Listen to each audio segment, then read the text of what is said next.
the most haunting Dutch legends is the story of the boy and the dike. You may have heard it as a children's tale about a young boy who plugs a leak with his finger and saves his town. The real message isn't about heroism. It's about vigilance. In the Netherlands, a small leak can become a deadly torrent in hours. Every stone, every pump, every gate must be checked and maintained constantly. And that's why the Netherlands has what some call the most expensive insurance policy in the world. Its vast system of dikes, sluices, and pumps. Without it, millions would be displaced. And the economy, the fifth largest in the EU, would be wiped off the map. Asterisk secret number 1. Much of the Netherlands is below sea level. The very word Netherlands means lowlands. And it's not just a poetic name. Around 1/3 of the country lies below sea level, and another third is barely above it. Without constant human effort, much of this land would be swallowed by the North Sea. Imagine standing in your living room and realizing you're technically underwater if the sea had its way. In some Dutch towns, the nearest ocean is higher than the rooftops. The only thing keeping it back is a carefully engineered system of barriers. And this isn't a modern problem. The battle against water has defined the Netherlands for over 1,000 years.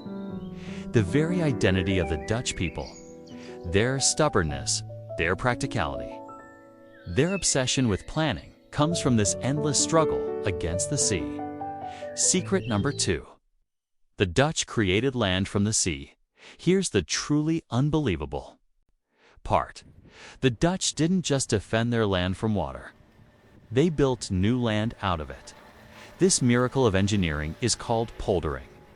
For centuries, communities drained lakes, marshes, and even parts of the sea by building dikes, massive earthen walls, and pumping out the water.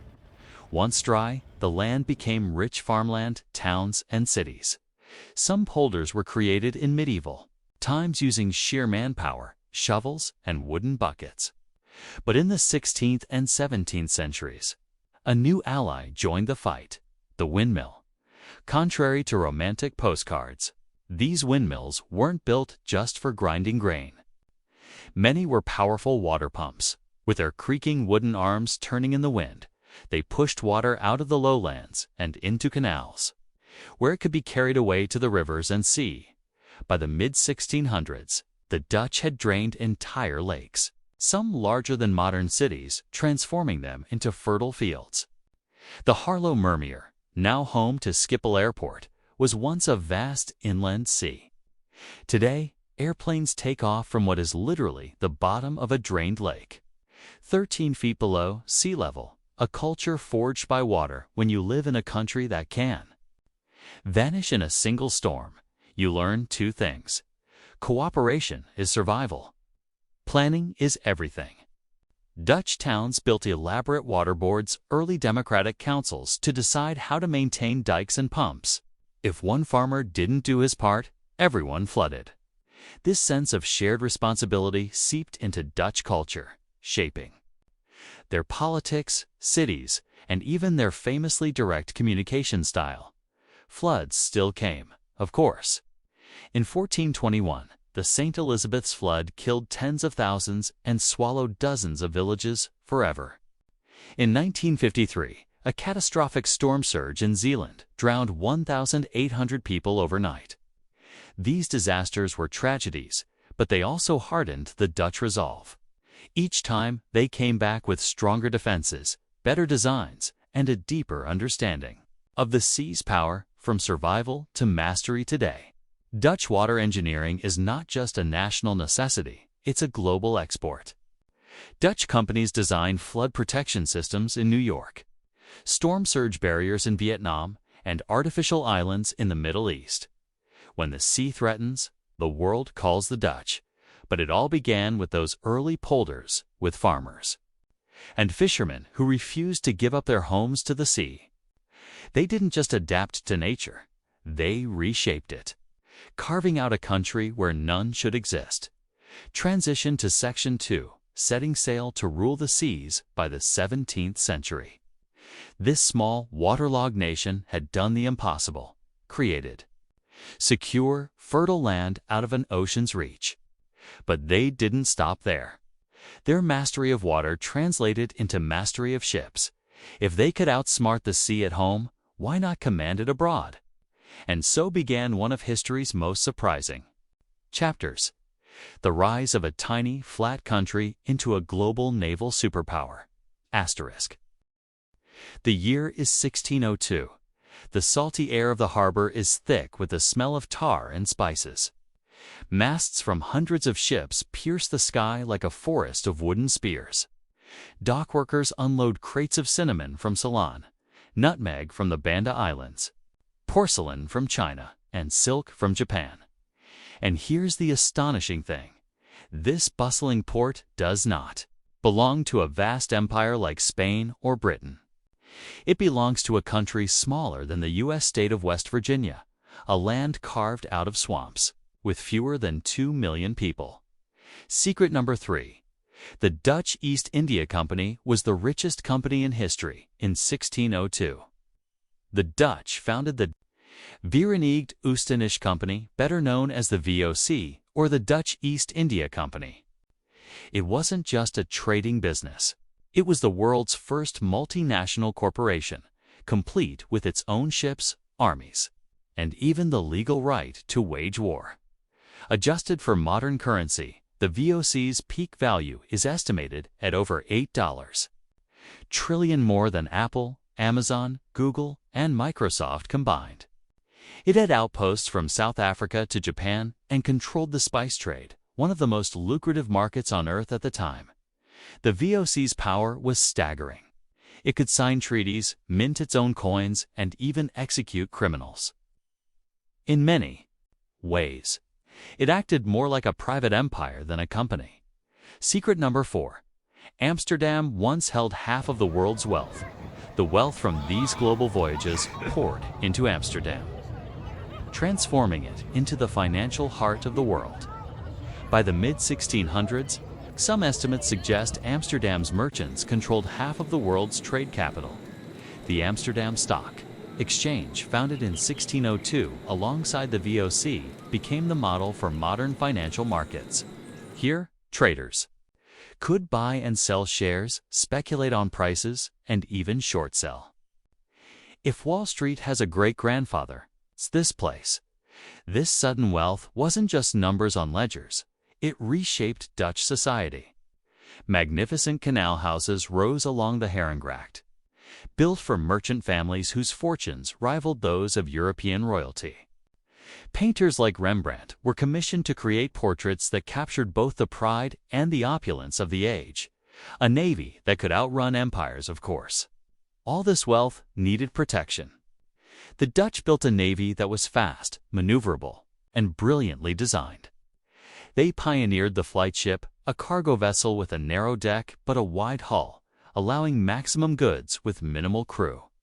It was cheaper to build and faster to sail, giving Dutch traders an unbeatable advantage. In the Anglo-Dutch Wars, Dutch warships famously sailed up the River Thames and burned English ships in their own harbor, a daring raid that humiliated one of the world's greatest naval powers, a nation of mapmakers and dreamers. The Golden Age wasn't just about money and ships. It was about curiosity. The Dutch became the cartographers of the world, producing maps so accurate they guided explorers for decades. Their fascination with the wider world brought home not only goods, but also ideas, advances in science, engineering, and art that would ripple across Europe in Dutch homes. Exotic items became symbols of status. Chinese vases, Persian carpets, shells from tropical seas. Even the humble coffee bean introduced to Europe via the Middle East became a Dutch obsession, fueling conversation in the cafes of Amsterdam. The dark side of the Golden Age, of course, this wealth came at a cost. The VOC's power was built on colonial exploitation, forced labor, and brutal monopolies. In the Banda Islands, Dutch forces massacred thousands to secure their hold on nutmeg production. In South Africa, the Cape Colony became a vital VOC supply station. but also a place where indigenous people were displaced and enslaved. It's a side of history the Dutch themselves have wrestled with in recent decades, confronting the moral legacy of their empire. The grandeur of the Golden Age sits alongside its shadows, a reminder that wealth and ethics rarely sail in the same ship. Storytelling moment. The world's first multinational superpower without a king, perhaps the most remarkable thing about the Dutch Golden Age is that it wasn't driven by a king or queen. The Netherlands was a republic run by merchant oligarchs and city councils. The power wasn't in palaces, it was in boardrooms and counting houses. This was a revolution in how global power worked. The VOC showed that private capital, when backed by military force, could rival and even outmatch the mightiest monarchies on earth. Legacy in the modern world. Many of the concepts we take for granted today, stock markets, global supply chains, corporate law, trace their roots to this small republic and its obsession with trade. The Dutch proved that you didn't need vast territory to shape the world, just the ships, the strategy, and the will to take risks on a global scale.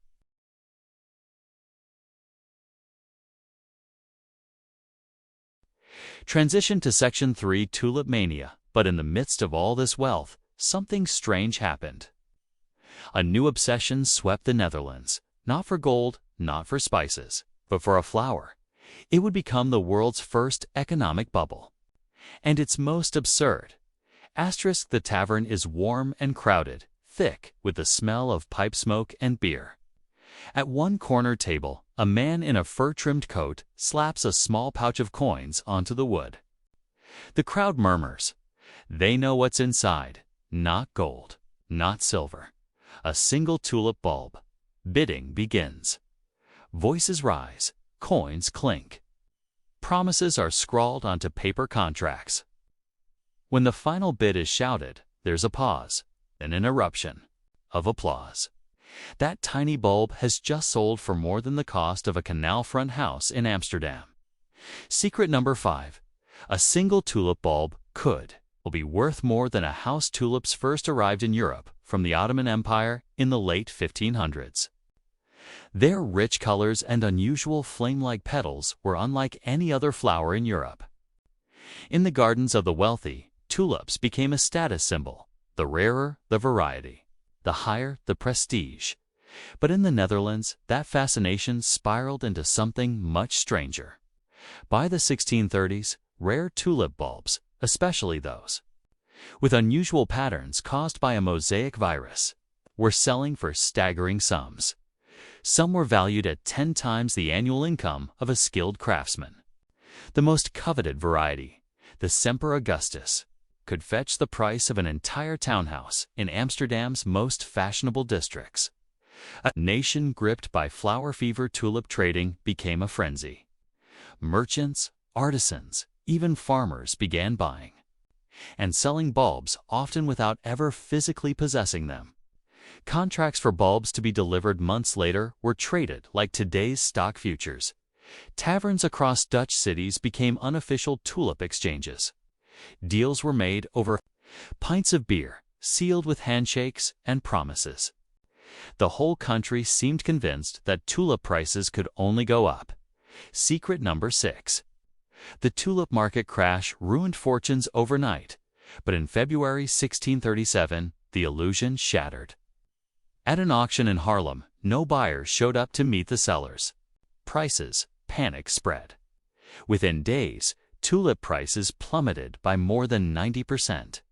Contracts became worthless. People who had traded their savings, their homes, or their livelihoods for bulbs found themselves ruined. And here's the odd part. While the crash caused personal bankruptcies, it didn't collapse the Dutch economy as a whole. The Dutch trading empire was still strong, but for many individuals, tulip mania was a devastating lesson in speculation gone mad. Storytelling moment, the symbol of folly in the centuries since. Tulip mania has become a metaphor for every economic bubble, from the South Sea bubble to the 1929 Wall Street crashed to the cryptocurrency booms of the 21st century. But unlike stocks or housing, tulip bulbs had no lasting value beyond beauty. Once the market realized that, the frenzy dissolved. The crash wasn't just financial, it was psychological. The dream had been broken.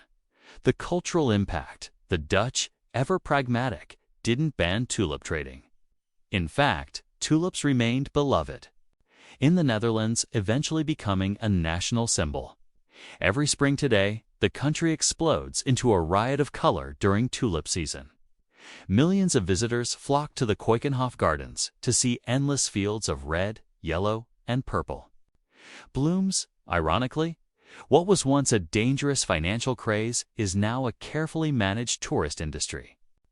The tulip survived its own economic apocalypse to become one of the Netherlands' most enduring emblems. Why tulip mania happened in the Netherlands. Historians debate why this bizarre bubble happened here and not elsewhere in Europe. Some point to the country's sudden golden age wealth when fortunes could be made or lost in trade. Others note the Dutch financial innovation that allowed for futures contracts, which fueled speculation. And perhaps there's something in the Dutch character itself, a willingness to take risks, to invest in the uncertain, to chase the extraordinary. After all, these were the same people who built their land out of the sea and sailed halfway around the world for nutmeg. Transition to Section 4 Canals. Bikes and the art of living small. While the tulip craze faded, one thing didn't change. The Dutch genius for design and efficiency. Whether in finance, engineering, or urban planning, they had a knack for making the most of limited space. Next, we'll uncover how a nation so small became a model of sustainable, human-centered cities, and why bicycles rule the streets. The city is waking up. A thin mist clings to the water. Bicycle bells chime softly in the distance. The cobblestone streets curve alongside shimmering canals, their surfaces broken only by the ripple of a passing boat. From above, Amsterdam looks like a spider's web, a careful geometry of rings and spokes. But this is no accident of nature. It's a centuries-old masterpiece of urban design, built with purpose, precision, and an unshakable relationship with water. Secret number 7. Amsterdam has more bikes than people. Let's start with the most famous. Fact about the Netherlands, bicycles aren't just transportation here, they're a way of life. In Amsterdam alone, there are about 881,000 bicycles, for a population of 821,000 people. That's more bikes than humans. And the city's infrastructure is built to reflect this reality. Separate bike lanes, dedicated traffic signals, and even multi-story bike parking garages. This didn't happen by chance. After World War II, like much of Europe, Dutch cities were redesigned to accommodate cars. But by the 1970s, the rise in car traffic was causing dangerous accidents, especially involving children. Protests erupted under the slogan, "Stop to Kindermoord." Stop the child murder. The government responded with sweeping changes, narrowing car lanes, expanding bike paths, and transforming streets into pedestrian and cycle-friendly zones. The result is a transportation system that's efficient, safe, and sustainable. Secret number 8. The Dutch canal system is a UNESCO World Heritage marvel. Amsterdam's famous canals aren't just beautiful, they're a feat of engineering. Built during the 17th century Golden Age. The canal ring Grachtengordel was designed to manage water levels, transport goods, and organize urban expansion. The canals also kept the city cleaner. Waste and runoff could be flushed away with tidal movements, reducing disease outbreaks in an era before modern sanitation. In 2010, UNESCO declared the Amsterdam Canal Ring a World Heritage Site, recognizing it as one of the most advanced examples of urban planning in history.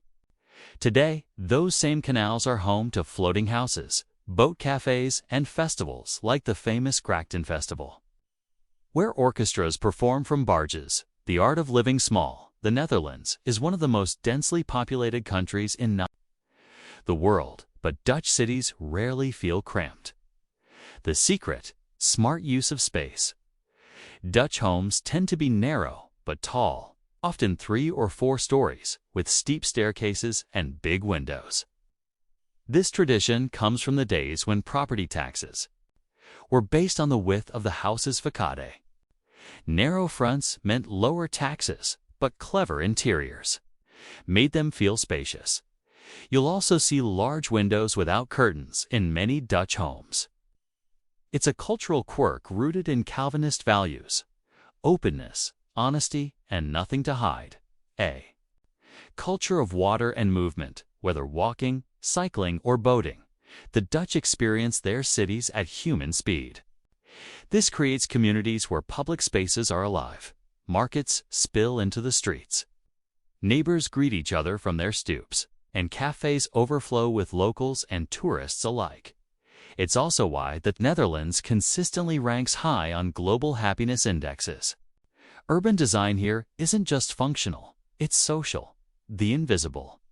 Infrastructure beneath this beauty lies another Dutch marvel: invisible infrastructure. Under the canals are pumping stations that constantly manage water levels. If the sea rises, massive gates can close off the city from flooding. This constant maintenance is why you can stroll along the canals without worrying about the water pouring over the edge. Asterisk. There's another side to Amsterdam's canals: the floating homes. After World War II, housing shortages led to creative solutions, and people began converting old barges into houseboats. Today, there are over 2,500 of them, some sleek and modern, others rustic and charming. Living on the water isn't just practical, it's part of the city's identity. Wake up here and your morning coffee comes with ducks paddling past your window. Why this matters to the world: cities everywhere are struggling with overcrowding, pollution, and climate change. The Netherlands shows that the solution isn't always more roads or taller buildings. It's designing for people, not just for cars. From cycling networks to canal systems, Dutch urban planning is a masterclass in balancing beauty, functionality, and environmental resilience. Transition to Section 5, Masters of Tolerance. Amsterdam's radical freedom experiment, but the Netherlands isn't just known for how its cities are built, it's famous for how its society is built. Next, we'll explore how this tiny country became one of the most tolerant places in the world. From welcoming religious refugees centuries ago to pioneering modern freedoms that shocked other nations. Asterisk. The sails are furled. The ship creaks as it docks. A group of weary travelers steps onto the wooden pier. Their clothes are worn, their faces lined with worry and relief. They've come from Spain, France, Germany, even further afield. They've fled religious persecution, war, and political oppression. Here, in Amsterdam, they find something rare in 17th century Europe: safety. Secret number 9. The Netherlands legalized same-sex marriage, first in the world. Fast forward to April 1st, 2001. At the stroke of midnight, the mayor of Amsterdam presides over the world's first legally recognized same-sex marriages. The city hall is lit up, and the world's media watches as couples say "I do" under Dutch law. This moment didn't happen in isolation. It was the result of centuries of social and political culture that valued personal freedom and individual rights over strict conformity. The Dutch had long been ahead of their time when it came to tolerance, and they proved it once again by leading the world into a new era of marriage equality. Secret number 10. Religious refugees found safety here centuries ago. The roots of Dutch tolerance go back to the 16th and 17th centuries.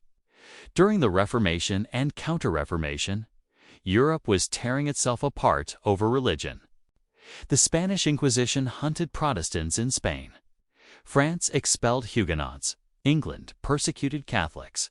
But in the Dutch Republic, the attitude was different.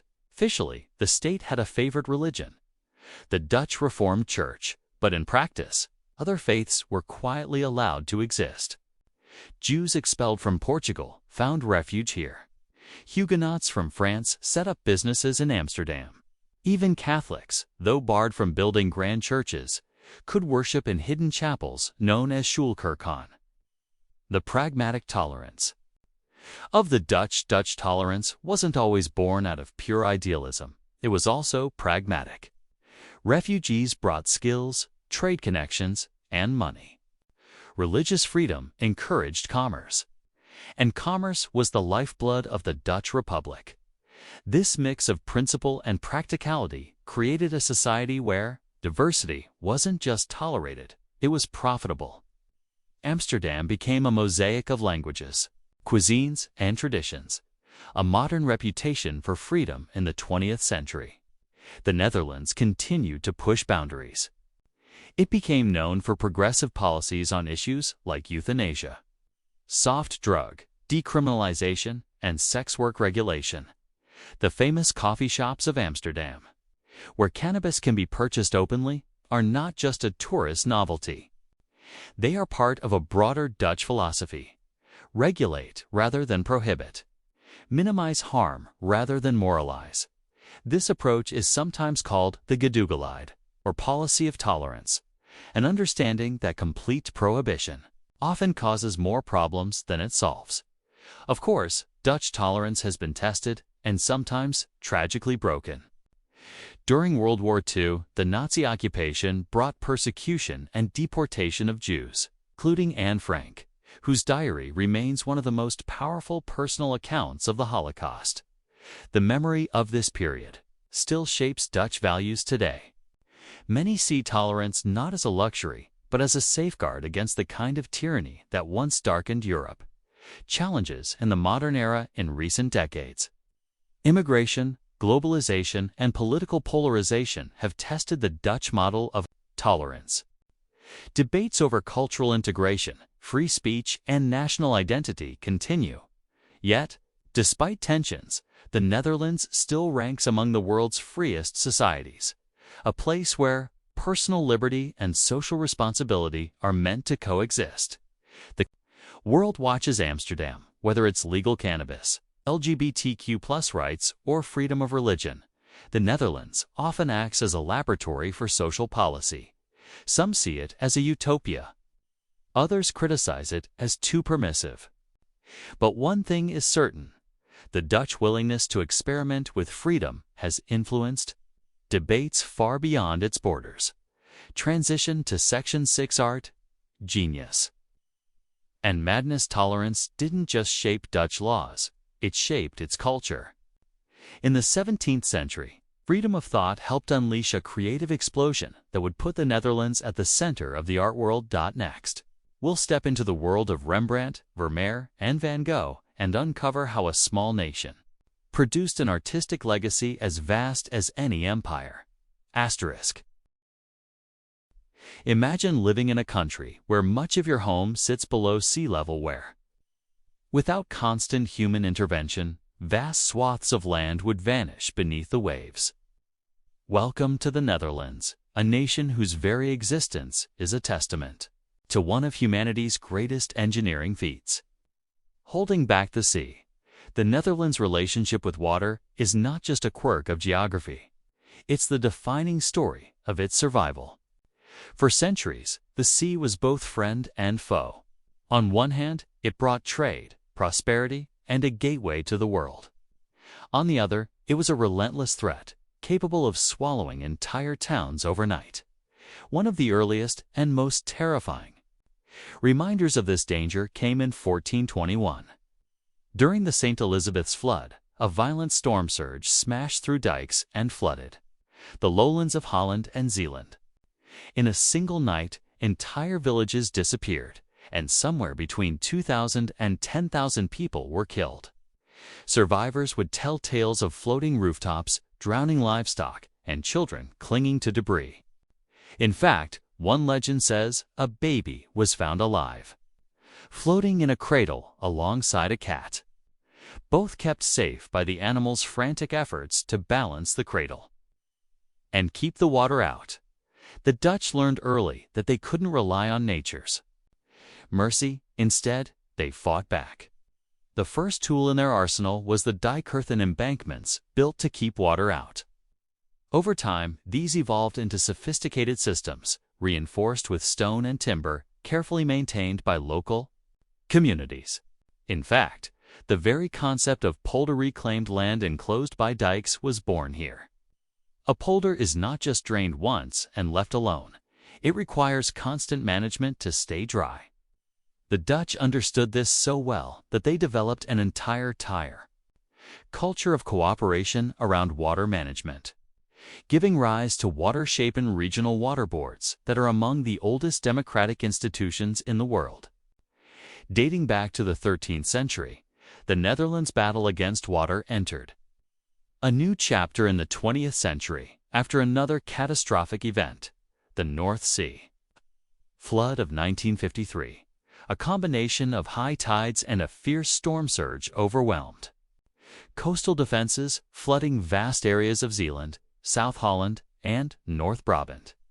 Nearly 2,000 people died, 100,000 were evacuated, and livestock drowned in the thousands. The disaster shocked the nation into action, leading to the creation of one of the most ambitious engineering projects in history, the Delta Works. The Delta Works are often called the eighth wonder of the world. It's a vast network of dams, sluices, locks, dikes, and storm surge barriers designed to protect the southwestern Netherlands from the sea. The most famous of these, the Oosterscheldekering, isn't a solid wall, it's a series of massive gates that remain open under normal conditions to preserve tidal flow and the delicate ecosystem, but can close within 75 minutes if a storm surge threatens. Standing before it is humbling. These structures are on a scale that rivals anything built by ancient empires. Yet they are designed with modern precision to handle the raw power of the ocean. But here's the truly fascinating part. The Dutch don't just defend against the water, they work with it. In recent decades, climate change and rising sea levels have forced the Netherlands to rethink its strategy. Instead of simply building higher walls, they've embraced a philosophy called room for the river. This means deliberately giving rivers and floodplains more space to overflow safely during high water, reducing pressure on dikes. In cities like Rotterdam, you'll even find floating neighborhoods homes built on pontoons that rise and fall with the tide, turning the threat of water into a feature of urban design. Perhaps the most surreal example of Dutch ingenuity is the Messlankering, a pair of colossal floating gates near Rotterdam. Each gate is the size of the Eiffel Tower laid on its side, and together they can seal off the port city from storm surges. What's remarkable is that they are fully automated. When sensors detect a dangerous rise in water levels, the gates swing shut without human intervention.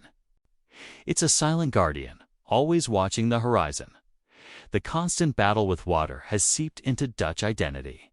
You can see it in their language, their architecture, even their art. Many of the serene canal scenes painted during the Dutch Golden Age are, in a sense, propaganda images of a controlled, harmonious relationship with water, masking the ceaseless work that made it possible. And it's not just about survival, it's about ambition. The Dutch have used their water management expertise abroad. From flood defenses in New Orleans after Hurricane Katrina to coastal projects in Bangladesh and Vietnam. In a way, the Netherlands is exporting not just technology, but a philosophy that humans can live with water, not just against it. So the next time you see an image of a windmill in the Dutch countryside, remember, it's not just a charming postcard symbol. Historically, those windmills were water pumps, tirelessly lifting water out of low-lying fields to keep them habitable. The quaint, peaceful scene hides a story of constant vigilance and innovation, a nation that exists because its people refuse to let the sea win. In the Netherlands, the land may be borrowed from the sea, but it's held with a grip that grows stronger with every generation.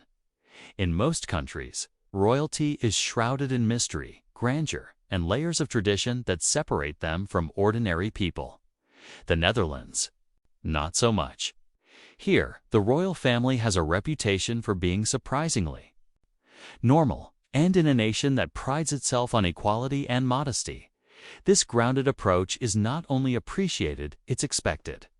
Let's start with a scene from Kings Day, April 27th, a national holiday celebrating the birthday of King Willem Alexander. While other monarchs might wave from a gilded carriage or a palace balcony, the Dutch king walks through the streets, shakes hands with citizens, and joins in the festivities like an ordinary guest. You might even catch him trying local street food herring, for example, while smiling for selfies with his people. This down-to-earth image isn't new. Queen Beatrix, who reigned before Willem Alexander, was famous for biking around the countryside, chatting with farmers, and showing up at small local events without excessive fanfare. Her mother, Queen Juliana, once walked her kids to school herself without an army of bodyguards trailing behind. For the Dutch, this is how it should be: royalty without the royal distance. King Willem Alexander has continued this tradition, but with a modern twist. Before ascending the throne, he was nicknamed Prins Pils, Prince Beer in his youth for enjoying nights out like any university student. Later, he quietly worked as a commercial airline co-pilot for KLM, under a pseudonym, flying planes twice a month without passengers realizing their pilot was the future king. That's not exactly something you'd expect from a monarch, right?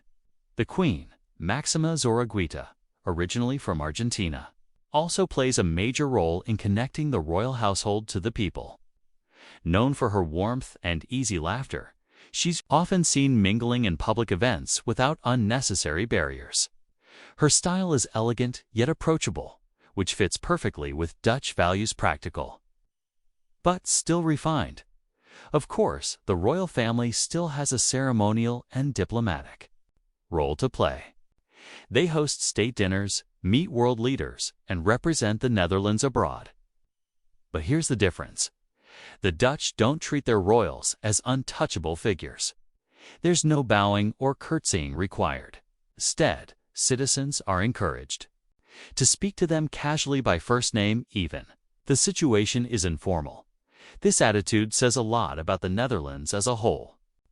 It's a country that values equality over hierarchy, where even the king is expected to be a public servant rather than a distant ruler. The monarchy has adapted to fit a democratic society, which is why it continues to be respected and supported. But this isn't to say it's all smooth sailing. The royal family occasionally faces criticism, especially if they seem to stray from that down-to-earth image.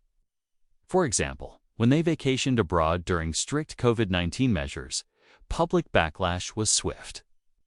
In a country where transparency is valued, royals are expected to live by the same rules as everyone else.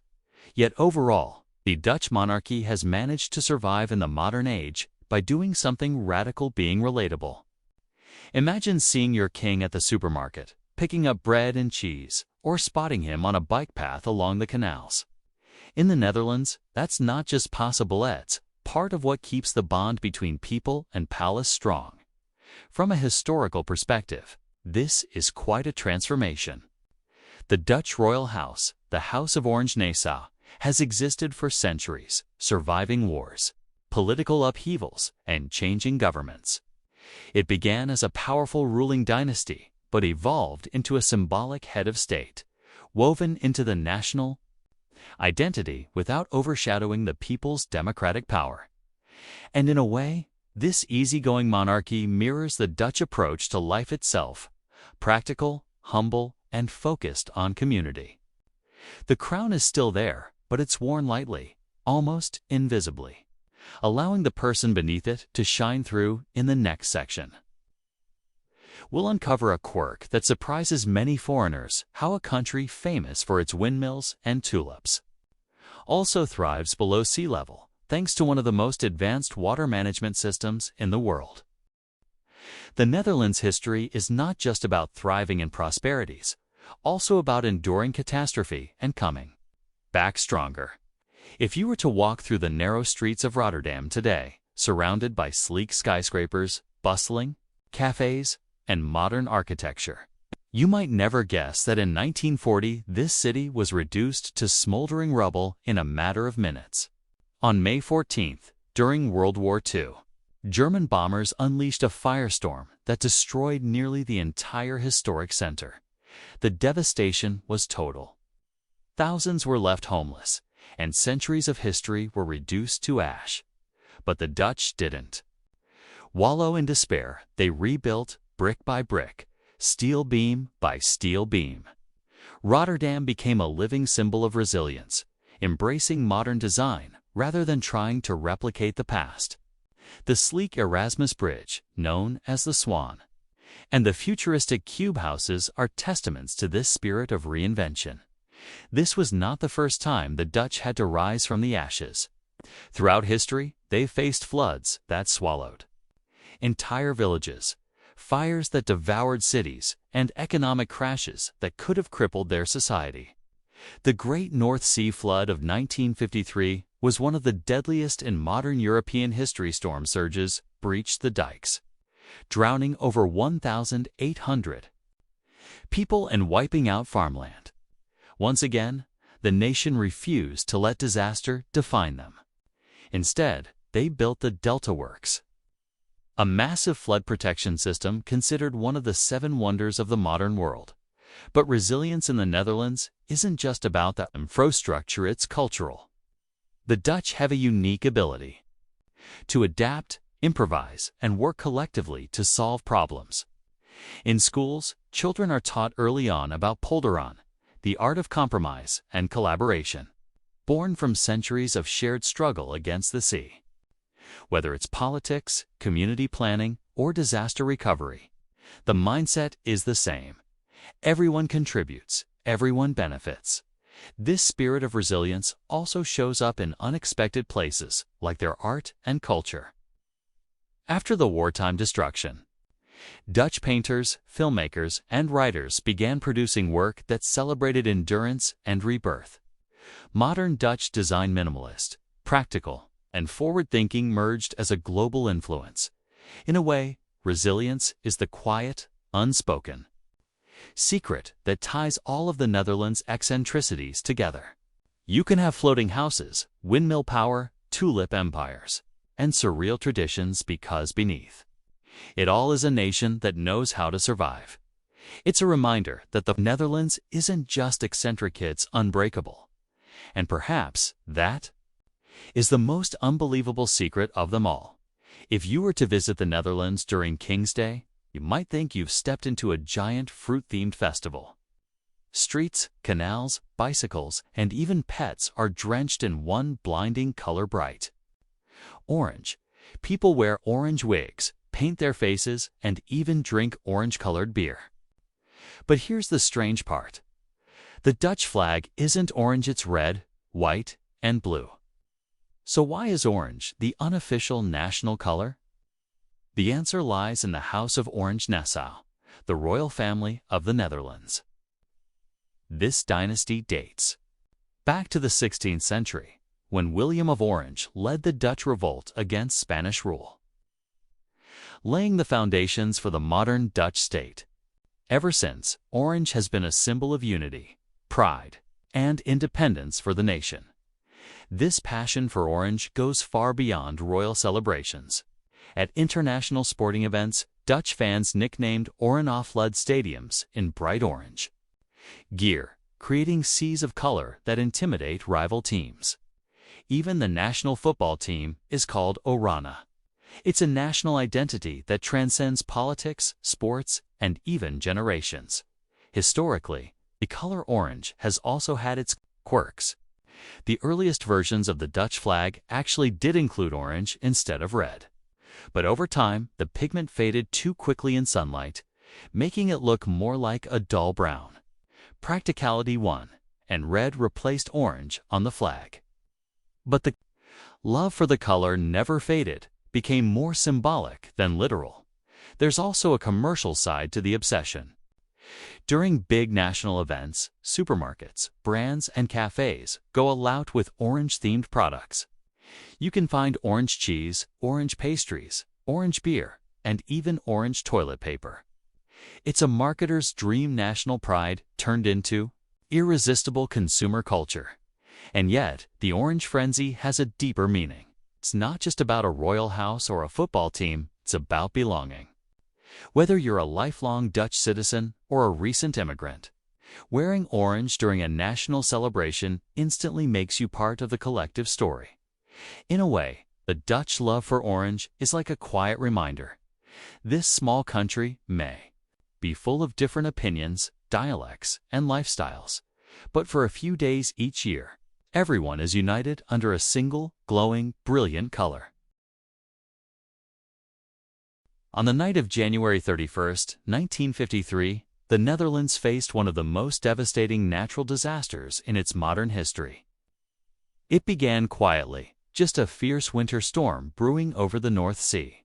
But then, a rare and deadly combination of events occurred: a violent northwesterly wind, an exceptionally high tide, and storm surges all collided.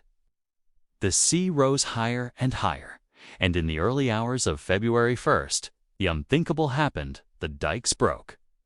Seawater poured across the low-lying countryside with terrifying speed. Entire villages were submerged within minutes. Families scrambled onto rooftops, clinging to chimneys and each other in freezing black waters. The waves were so strong that houses crumbled, livestock was swept away, and roads simply vanished under the churning flood.